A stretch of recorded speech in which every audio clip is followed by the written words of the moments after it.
Bonjour. Alors, on voudrait vous poser déjà une première question. Qu'est-ce qui vous a donné envie de raconter cette histoire personnelle sur scène? Alors en fait, à la base, j'ai toujours rêvé de faire un seul en scène. C'est quelque chose qui pour moi a été hyper important en tant que comédien, de pouvoir se confronter à un seul en scène. Et cette histoire, c'est mon histoire.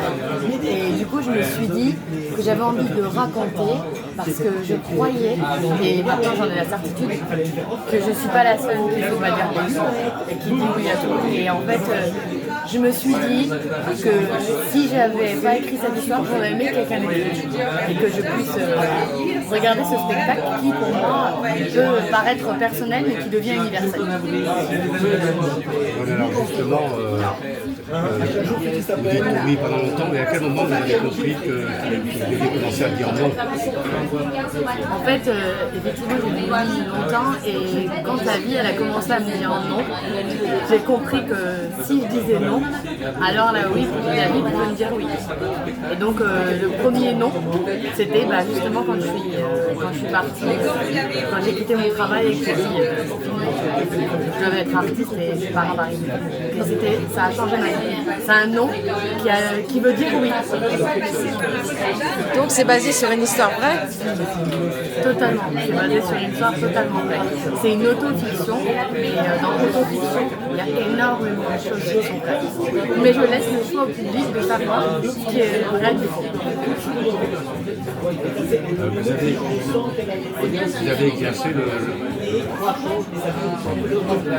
avez exercé le métier d'infirmière avant de devenir artiste. Comment cette expérience a-t-elle influencé votre parcours, votre spectacle? C'est la meilleure expérience de ma vie. En fait, infirmière, un jour infirmière toujours. Dans mon cœur, je serai toujours infirmière. Parce qu'ils m'ont appris à être qui je suis. Si aujourd'hui, je peux être là sur scène, à faire un spectacle pendant 1h15, à raconter des personnages et tout, c'est aussi grâce aux patients que j'ai rencontrés à l'hôpital, grâce à mes collègues. François, c'est une vraie collègue. C'est vraiment quelqu'un que j'admire énormément. C'est des femmes, pour moi, c'est vraiment des bons hommages. Et c'est un hommage un peu à tous les infirmières, les gens qui travaillent à l'hôpital. En fait, on s'en rend pas compte, mais ils sauvent des gens. Et pour eux, c'est leur quotidien. Mais pour nous, c'est incroyable. Et ça, j'oublierai jamais parce que si je suis aussi forte aujourd'hui, c'est parce que j'ai construit ma vie jeune, à 20 ans, en tant qu'infirmière. D'accord. C'est vrai. Et aussi, l'humour et l'émotion sont très présents dans votre spectacle. Pourquoi était-il important pour vous de mélanger ces deux aspects? Alors moi, j'adore faire rire les gens. C'est quelque chose qui me fait plaisir. J'aime que les gens soient heureux. J'aime que les gens rigolent. Et l'émotion, je trouve qu'elle vient surtout dans la sincérité.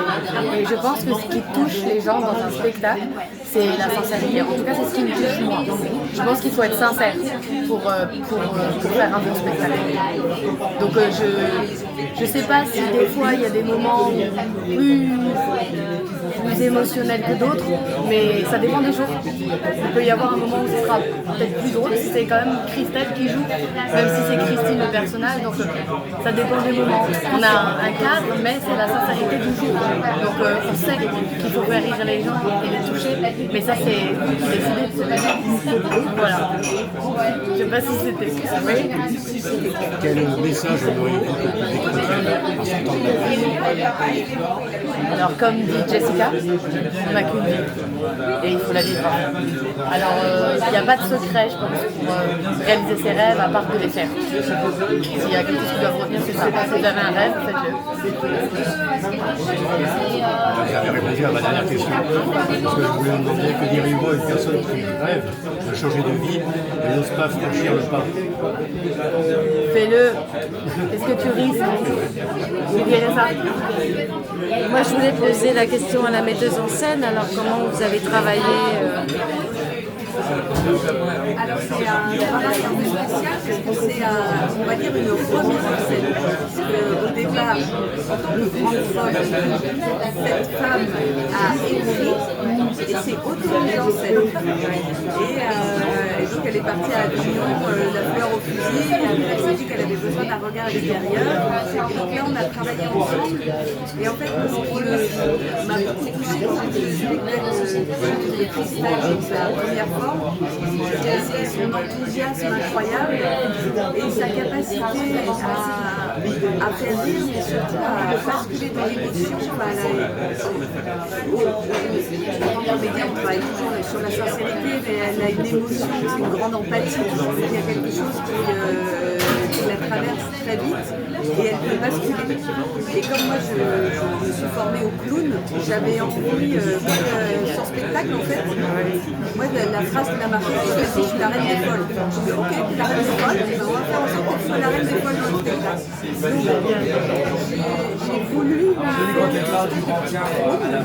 elle puisse exprimer sa folie et en même temps c'est encore une où elle parle de sa grand-mère, où elle raconte la première fois, et je suis contente parce qu'elle nous fait faire un vrai voyage. Moi j'avais envie qu'elle fasse un voyage, qu'elle fasse un voyage au présent, tout ce chemin d'elle, voilà, et donc le spectacle, c'est un petit cube, scénographie, un petit cube, et en fait ça provient de l'imaginaire tant qu'elle est enfant, adolescente, et qui devient sa scène. Je voudrais rajouter quelque chose. Je voudrais dire aussi qu'il y avait aussi beaucoup de musique, de chant, de danser en même temps. Et que c'était très sympa parce que ça donnait de la vie, beaucoup de vie, de dynamique. Et j'ai trouvé ça très bien aussi. Oui, c'est ça qui est génial aussi de bosser avec Cristal, c'est que c'est un couteau suisse. En plus, elle n'est pas loin de la Suisse, elle a bossé en Suisse, c'est un vrai couteau suisse. C'est vrai qu'elle chante, elle danse, elle a la psychotomique et en même temps elle a la sensibilité. C'est important de se mettre en valeur tout ça, de s'exprimer. C'est possible qu'elle a en elle, et en plus elle va assumer avec le message du spectacle, vivre des rêves, et elle fait tout pareil, voilà, je prends l'étendue de cette œuvre.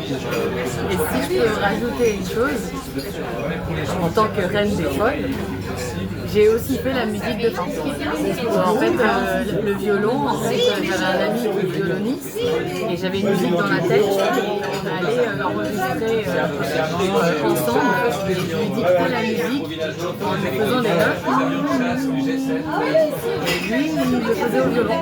Et donc, en fait, c'était la création de la musique, je ne vais pas dire des spectacles, mais plutôt une des scènes émotionnelles du spectacle. Le violon, c'est moi qui l'ai fait. Parce que c'est exactement l'émotion dans laquelle je me trouvais à ce moment précis. Et du coup, ça m'aide à me transporter là-bas. Et du coup, je vous ramène avec vous dans le voyage là-bas. Et grâce aussi à la musique et la lumière, on accompagne le spectacle. Donc je suis jamais seule en fait. Tous ces personnages, la lumière, la musique, on m'accompagne énormément. Pour moi, c'est des vraies présences. Oui, mais ça se ressent. On l'a ressenti, on a apprécié. Merci. En tout cas, vous donnez vraiment envie aux gens de venir et vous allez le jouer à Avignon. Oui. On a la chance de le jouer au Théâtre des Brunes, du 8 au 22 juillet. C'est vraiment une chose extraordinaire parce que l'année dernière, on avait créé un spectacle à la Provence. Et là, c'est une autre création. C'est la même histoire, mais racontée différemment. C'est une nouvelle création. C'est une recréation. Et là, le Théâtre des Brunes nous fait confiance. Ils nous ont dit feu pour jouer chez nous. Et on est hyper contents de pouvoir être allés chez eux. Et là, ça va être la folie. On a qu'une envie, c'est d'aller à Avignon. Voilà. Merci. Merci beaucoup. C'est un excellent